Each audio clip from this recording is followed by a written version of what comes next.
everyone, today we're talking about arithmetic sequences.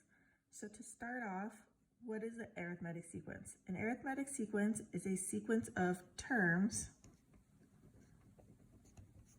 in which each term is found by adding or subtracting the same value to the previous term. If the pattern is not adding or subtracting,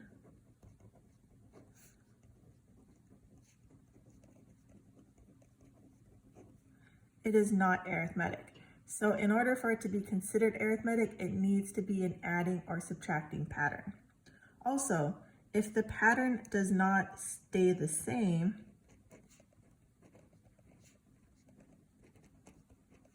it is not arithmetic. So in order for it to be arithmetic, it has to be adding or subtracting the same number every single time. Okay, so let's take an example. I have this sequence of numbers or terms, 2, 5, 8, 11. So this right here would be my sequence. And I want to point out that we're going to be using the word terms. So sequences are talked about using term numbers. 2 would be my first term, 5 would be my second term, then my third term, and my fourth term. So the term numbers just talk about what place the number is in the sequence. And if I take a look at 2, 5, 8, 11, I notice that there's a pattern. So moving to the right from first term to second term, I'm adding 3. Then from 5 to 8, I'm also adding 3.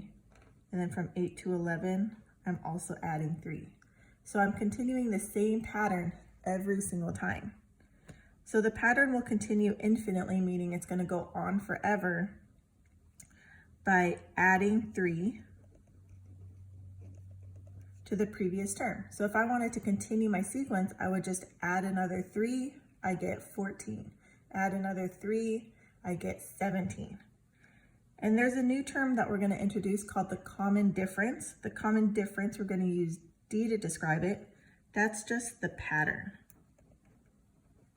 So in this case, since I'm adding 3 each time, my common difference would be 3.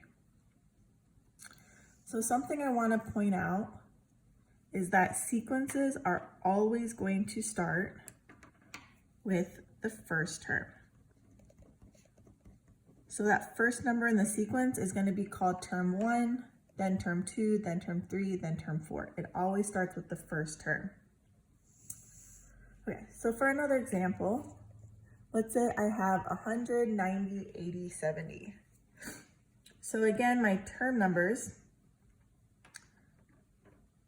I have first term, second term, third term, fourth term. So these are my term numbers or the order that the numbers are in the sequence. Then I want to take a look at my pattern. So for this one, moving to the right to go from 100 to 90, I subtract 10. From 90 to 80, I subtract another 10. From 80 to 70, I subtract 10 again. So I have this consistent pattern where I'm subtracting 10 every single time. And the pattern will continue infinitely, meaning forever, by subtracting 10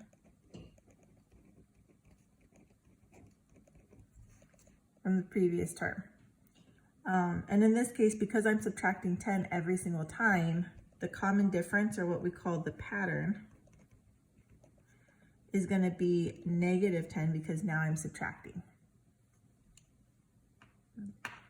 And then just to wrap up this set of notes, I want to get us used to, well, we have a sequence, we have term numbers. How do we write these term numbers in function notation, which we've been practicing? So I have 5, 12, 19, 26. So I have term 1, term 2, term 3, term 4. So these are my term numbers.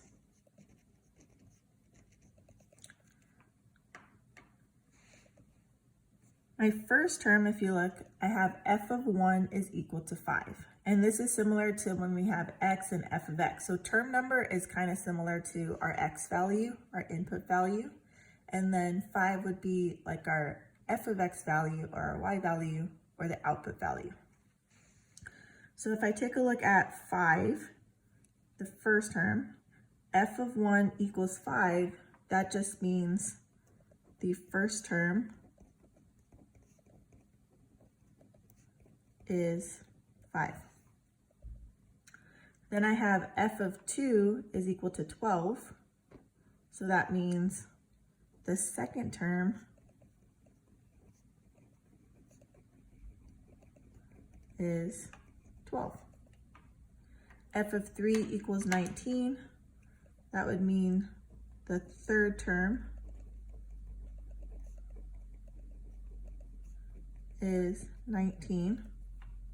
And then f of 4 equals 26 means the fourth term